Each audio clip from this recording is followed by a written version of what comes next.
Right now, I'm going to turn the microphone over to the best man, Dani. Oh, man. What? David, I'm sorry. My mistake. David.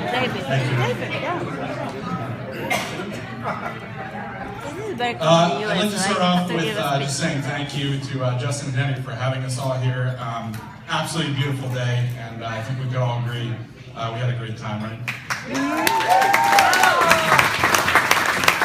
Next, I'd like to say you're welcome for not singing. But in all seriousness, Dani, I think we can all agree you look absolutely beautiful, right? Seeing you and Justin married this afternoon was a very special occasion, and each one of us in the room maintains a very special bond with you both.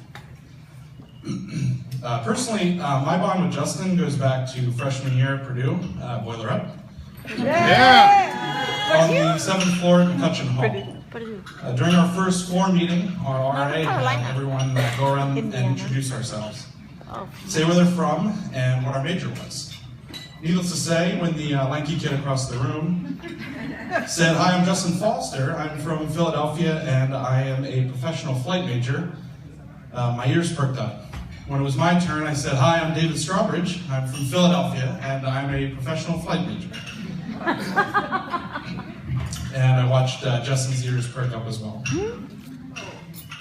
As it turns out, we went to high school 20 minutes from each other, took flying lessons at the same airport with the same instructor, no less, and had never met.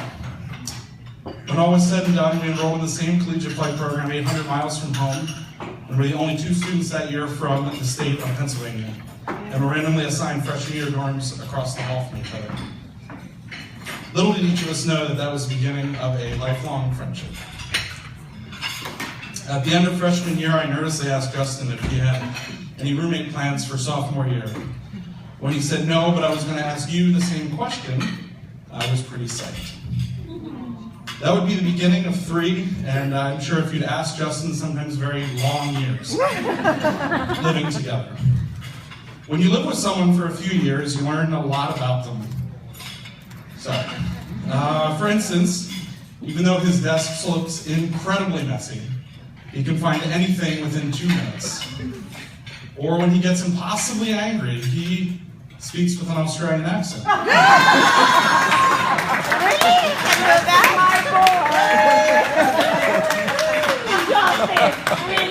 Luckily, I only ever experienced that once, and thankfully it was not directed at me. Speaking of getting to know someone, Justin, my therapist suggested that this might be an appropriate time here in front of all of these people to both acknowledge and sincerely apologize for my unhealthy addiction to the snooze button.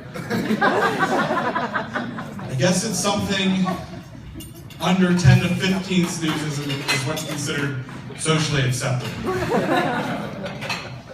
First off, I'm sorry.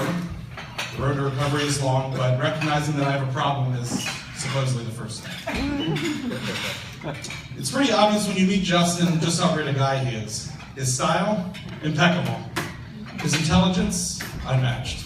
His drive, unmistakable. I certainly count myself among those who admire his accomplishments. Thank you. Through the years, though, all of these accomplishments have taken a backseat to the really important things in his life. Family and friends.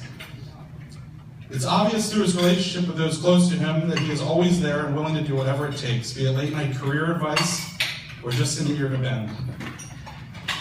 I've watched him bend over backwards to attend events far from home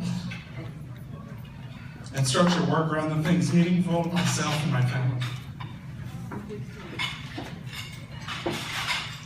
I've seen him defend his convictions regardless of the consequences. But through it all, he's happy, successful, and has the union of marriage made Dani a wonderful addition to his family. For those of you who haven't heard the story of how Justin and Dani met, so on a rainy night, right? Very delayed flight from LaGuardia to Chicago. Justin got on the airplane and it was an old lady, pretty angry, sitting in his seat. So he said, I'll take your seat so as to avoid controversy and avoid his Australian accent. And he took the old lady's seat, which happened to be next to Dani. They talked for a while, and when the flight was finally canceled, Justin ran over to catch a cab over to Kennedy to catch his flight home. They lost touch, then they reconnected. I remember the day he called and told me about meeting Dani. Even over the phone, I could tell that there was something special about her. He described her so well that when we finally did meet, I felt like we'd known each other for years. Justin spoke of their early dates and told me how much he looked forward to seeing her again every time they parted ways. Dani, he spoke of you many times, and each time you saw each other, he grew fonder. As time went by, it became obvious that you were the woman he wanted to spend his life with. Dani and Justin, together, you made a wonderful couple. You made a beautiful home together, and through the years, I look forward to seeing you grow together further, wherever life takes you. May the love you express today be the beginning of a long life together of much happiness and fulfillment. Be spontaneous, travel, laugh through the good times, and support each other through the rough ones. Be yourselves, and know that with each other, anything is possible. Things like meeting your best friend 800 miles from home, in a 7th floor elevator lobby, or even on a delayed flight from LaGuardia to Chicago. Your love is the common denominator that makes life together the most enjoyable.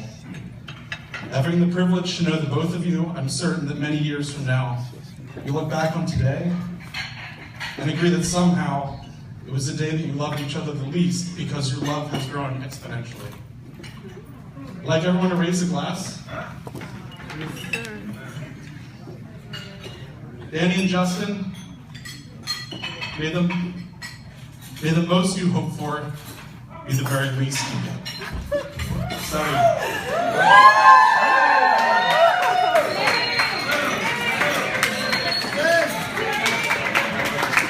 All right, give it up for David.